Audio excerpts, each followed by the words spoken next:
Katanya sih jualan dimsum di sini sehari bisa laku 250.000 pieces. Kepo dong itu bikinnya gimana? Apakah harus lembur pagi, siang, dan malam? Dan jawabannya ada di belakang. Halo bos. Halo bos. Kita sekarang ada di pabrik dimsum 49. Yes, jadi kita di sini produksi satu harinya 250.000 pieces dimsum. Atau kita sudah satu harinya sekitar 8 ton dimsum yang kita produksi. Yap, bukan sembarang resto dimsum, boleh kakak juga ada pabriknya. Keren nggak? Jual dimsum bisa bangun pabrik, bos. Mau dimsum? Boleh kakak. Udah kepikiran modal dan untungnya berapa? Sabar bos, kita akan kulik satu persatu rahasia dibalik kesuksesan perusahaan dimsum milik Bang Kausar dan Bang Reko ini. Mulai dari sini. Halo bos, perkenalkan nama saya Muhammad Kausar. Saya Reko Prabowo. Kami adalah owner dari Boleh Kakak dan Dimsum 49. Ini adalah store offline kami yang pertama. Yuk kita lihat. Emon. Bebas memilih menu dimsum favorit, berbagai topping dan isian. Ada bapau, hakau, wonton, itu sudah biasa. Tapi dimsum di atas hot plate pakai keju mozzarella, ini baru gokil. Resto rame kayak gini langsung diajar inovasi, dijamin makin antri. Walaupun rasanya laksis, harganya sadis, murah banget. Tenang ya, harga murah kualitas bintang 5, dibikin fresh setiap hari. Apa nggak rugi kakak? Nah inilah kuncinya ada di quantity. Biar quantity banyak ya bikin pabrik. Yuklah main ke belakang. Wah ini sih gede banget. Yuk bos, ajakin keliling dulu dong. Oke, nah sekarang kita akan keliling dari mulai proses produksi pangsit sampai produksi dimsum jadinya bagaimana. Yuk. Oke bos, kita ikut ke sana. Nah sekarang kita berada di area topping bos. Disinilah dimsum-dimsum tadi diberi wortel, udang, dan topping lainnya. By the way, mau tahu nggak kenapa dua pengusaha ini maksain banget buat produksi massal? Jawabannya untuk menekan harga bos. Bikin banyak tentu saja bahan baku jatuhnya lebih murah. Bayangin aja satu biji dimsum harga jualnya nggak sampai 2.000. Satu pack yang isi 100 aja cuma dibanderol 194.500 ribu rupiah. Yang artinya satu biji cuma 1.945 rupiah saja. Itu harga jual ya bos, bukan harga modal loh. Ya, jadi inilah dimsum yang saya produksi dari mulai tahun 2018. Dimsum ini kita punya ciri khas yang berbeda. Yang pertama dari teksturnya, kalau kita lihat di sini meaty. Jadi daging ayamnya itu masih kita berikan kepada customer. Tapi buat jadi sebesar sekarang nggak dibangun dalam semalam ya bos. Awalnya Bang Kausar terlilit hutang dan cuma menyisakan modal 500 ribuan aja. Saya ada coba bisnis lain yang non kuliner, tapi ternyata malah menyisakan hutang gitu. Jadi saya terlilit hutang saat itu memang tidak besar, tapi memang karena tidak punya uang lagi akhirnya mencoba apa yang bisa saya lakukan saat itu. Saya mulai produksi siomay. Nah siomay saya mulai keliling dari bazar ke bazar. Tadi yang disampaikan oleh Pak Reko, saya mulai dari uang 500 ribu. Ini saya putarkan dari mulai beli adonan sampai bikin banner 1x1.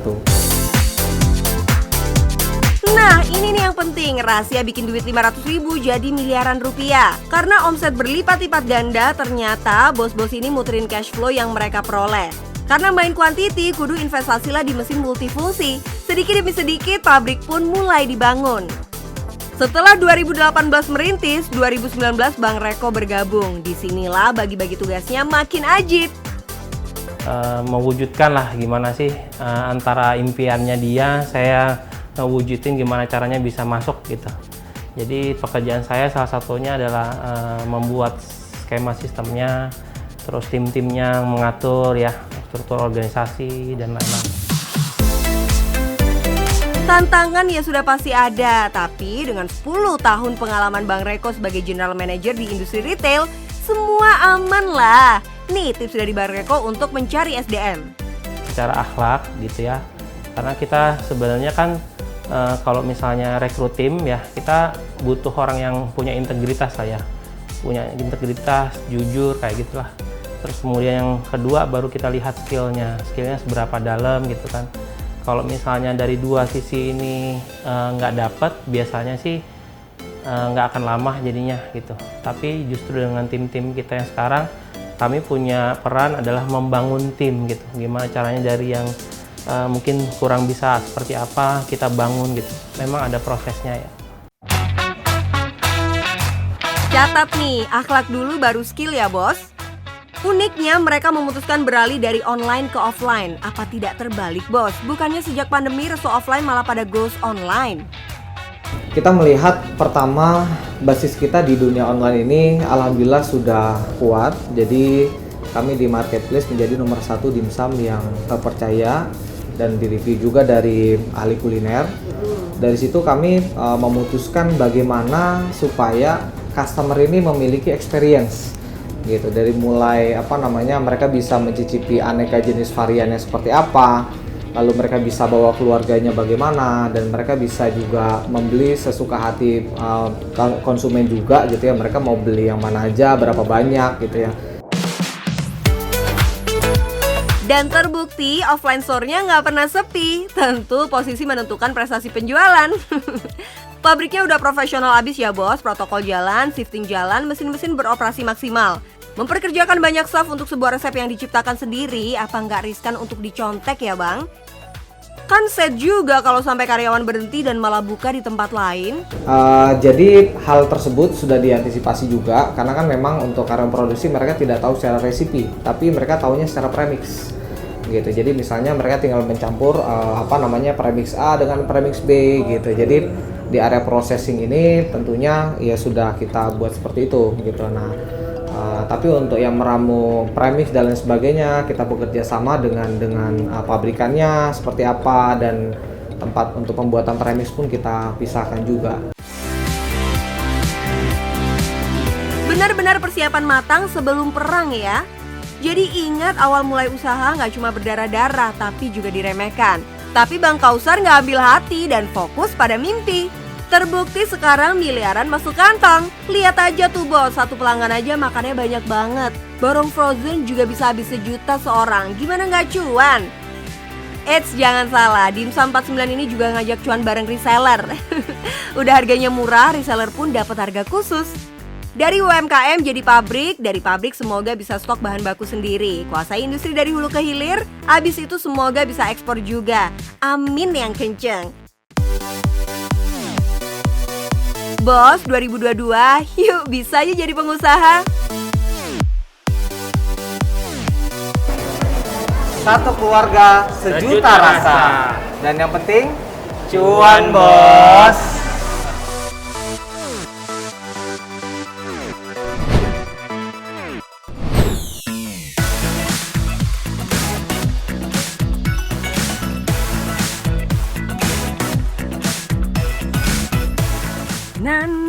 Na iguana mirip binatang purba. Ayo, anak tahun 90-an pasti tahu dong lagu yang satu ini. Tapi yang bakal kita bahas bukan lagunya ya bos, tapi iguananya. Binatang yang kadang imut, kadang nyeremin ini memang sudah sejak dulu dijadikan peliharaan khususnya di Indonesia. Iguana masuk ke dalam marga kadal-kadalan yang hidup di daerah tropis Amerika Tengah, Amerika Selatan, dan Kepulauan Karibia. Di negara asalnya, iguana sebenarnya termasuk ke dalam hewan pengganggu atau hama. Tapi siapa sangka di Indonesia iguana jadi salah satu primadona yang bisa mendatangkan cuan hingga puluhan bahkan ratusan juta per ekornya. Halo bos, nama gue Muhammad Roy Gafar. Kenal Epo Civet, mau tahu cuan bisnis gue gimana? Yuk ikut terus. Berawal dari hobi, Muhammad Roy Gafara atau yang lebih dikenal dengan Epoy Civet melebarkan kepak bisnisnya dengan budidaya iguana. Meskipun berusia muda, tapi siapa sangka per bulan ia berhasil meraup puluhan bahkan ratusan juta. Itu dari hasil budidaya satwa reptilia ini bos. Memanfaatkan pekarangan rumahnya, ia mulai membudidayakan berbagai jenis iguana seperti Green Albino, Tobago Hybrid, Green Columbia, dan masih banyak lagi. Padahal modal awalnya cuma Rp350.000 loh bos. Wah, kok bisa ya?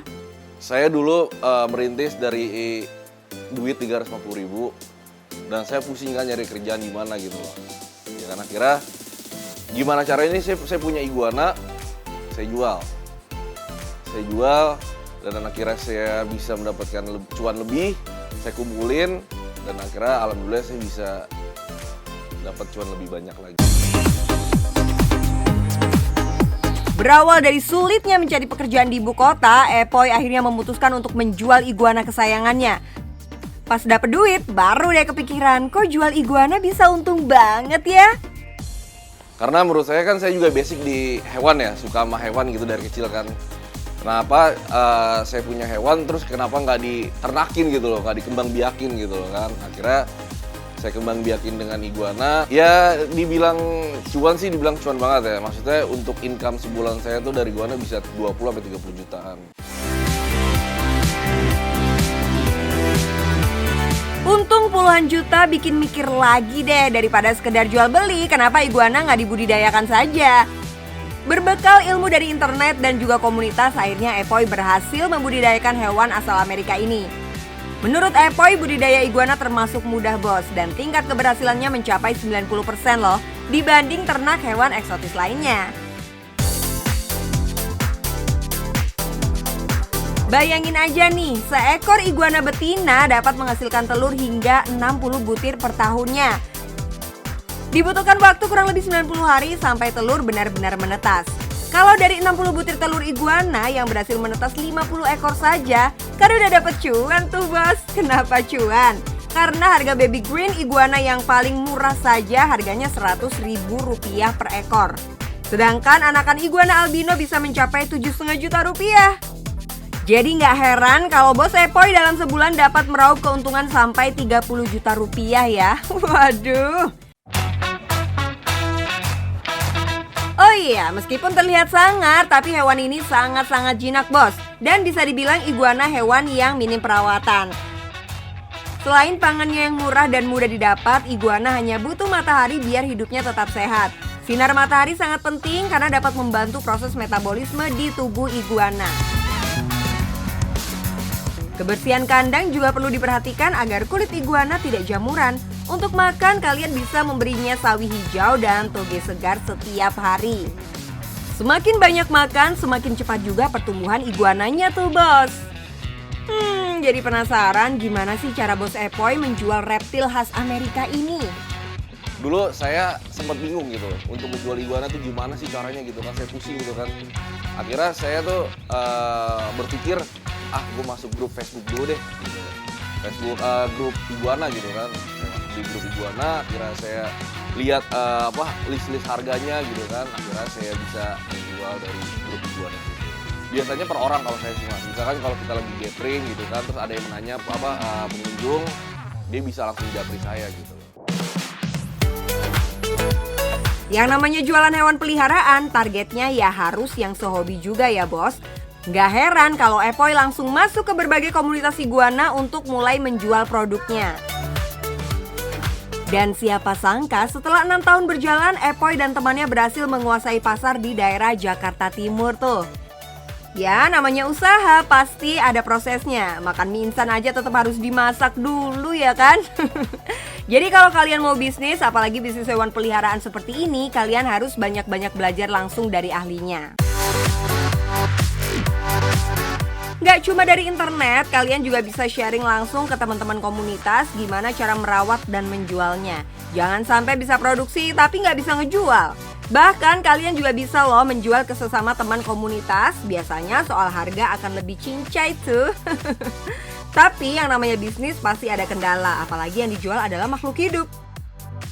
Kalau dibilang untuk lagi apesnya sih sering mas ya, maksudnya kan saya juga sebagai breeder terus juga seller juga gitu kan, ketika saya lagi ada barang datang gitu kan, entah itu ekornya putus, entah itu kukunya pada putus gitu kan.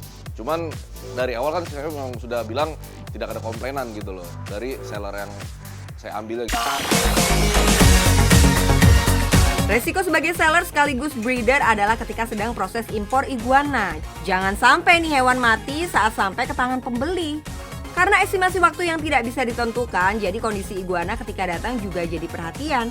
Ada yang buntutnya putus, kukunya patah, dan pastinya bisa membuat harga jual iguana menjadi jatuh. Meskipun bisa tumbuh kembali, tapi tetap saja tidak akan 100% sempurna ya bos. Berbekal pengalaman, akhirnya Epoy dan tim sangat concern pada proses packaging, di mana jumlah iguana harus dibatasi dan terdapat pengemasan ganda untuk meminimalisir paket tertindih ketika pengiriman. Nah, udah paham semua kan? Yang penting, cuan bos!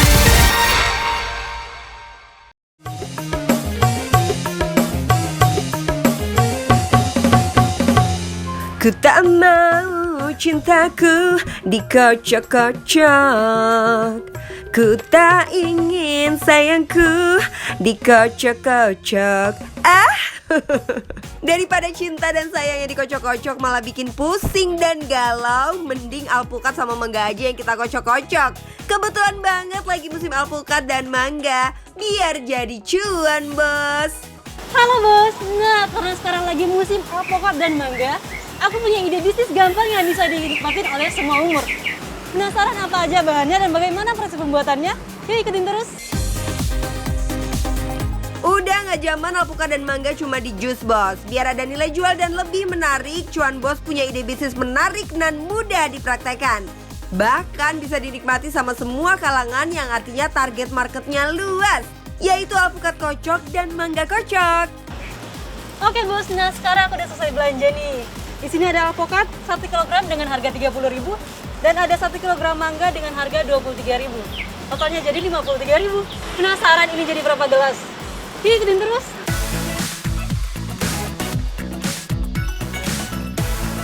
Selain pembuatannya yang mudah, bahan-bahan yang digunakan juga mudah ditemukan loh. Untuk toppingnya kamu bisa sesuaikan sama apa aja yang lagi hits sekarang. Wah, menarik kan? Oh ini yang lagi viral. Oke bos, kali ini aku akan bikin alpukat kocok dan mangga kocok. Untuk bahan dasarnya sendiri di sini ada mangga, terus ada alpukat mentega, ada susu full cream, ada susu kental manis, dan pastinya ada ais batu. Dan untuk toppingnya kalian bisa bikin sesuai selera kalian. Tapi di sini aku menggunakan strawberry, terus ada marshmallow, ada sereal buah dan ada sereal coklat.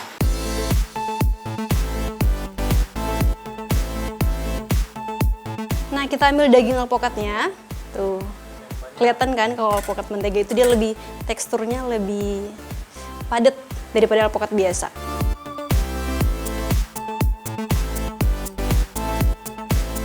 Untuk alpukat kocok sendiri lebih baik gunakan alpukat jenis alpukat mentega ya bos. Karena alpukat mentega mempunyai daging yang lebih tebal, tekstur yang lebih lembut dan rasa yang lebih manis. Jadi sangat cocok untuk alpukat kocok. Nah untuk proses pertamanya alpukatnya kita kocok dulu sesuai dengan namanya alpukat kocok. Oke bos, selanjutnya kita akan pindahin alpukat yang sudah dikocok ke gelas shaker. Selain enak untuk dimakan, alpukat juga punya banyak banget manfaat buat tubuh loh. Biar makin menarik minat pembeli, alpukat kocoknya bisa banget kamu tambahin topping-topping loh.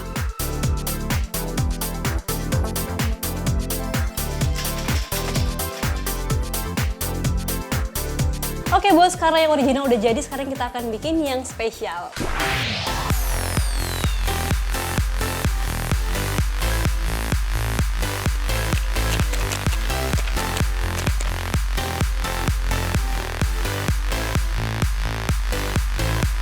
Oke bos, sekarang aku akan bikin yang mangga kocok. Alpukat kocok udah ready, sekarang kita bikin mangga kocok. Gak kalah enak dari si alpukat dan tetap berjuta manfaatnya dong. Selain bikinnya gampang, mangga ini juga banyak manfaatnya. Dia bisa meningkatkan daya tahan tubuh, mengurangi resiko kanker, mengandung vitamin C dan mengandung vitamin A. Jadi sangat bagus untuk dikonsumsi. Pertama-tama potong dulu mangga, kemudian ambil daging mangganya lalu dikocok. Namanya juga mangga kocok ya bos, tapi kenapa kalau di blender namanya jadi jus ya? Setelah selesai dikocok, tuang mangga ke gelas shaker dan tambahkan susu full cream ke dalamnya. Eits, jangan lupa es batunya biar makin segar. Tutup shaker dan kocok lagi biar semuanya tercampur rata.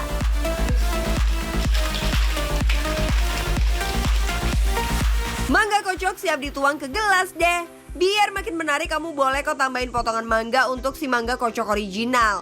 Selain potongan mangga, bisa kamu tambahin topping sereal buah biar warnanya pun jadi ikut spesial dan menarik. Ini dia nih udah jadi mango kocok original sama mango kocok spesial atau extra topping. Oke bos, ini dia nih bisnis kecil atau bisnis gampang yang bisa kalian kerjain dari rumah. Di sini ada alpukat kocok dan mangga kocok. Nah, untuk versinya ada dua macam. Yang pertama yang original, kalian bisa jual dengan harga 8-9 ribu rupiah. Dan untuk yang spesial atau extra topping bisa kalian jual dengan harga 15-20 ribu rupiah. Jadi untuk satu alpukat dan satu mangga bisa untuk masing-masing 2 gelas bos. Kalau 1 kg alpukat bisa dapat 3 buah dengan harga 30.000, maka kalian bisa menghasilkan 6 gelas alpukat kocok. Dan 1 kg mangga juga bisa dapat 3 buah dengan harga 23.000. Jadi kalian bisa menghasilkan 6 gelas mangga kocok juga bos. Dan kalian bisa untung 100%. Yang penting cuan bos.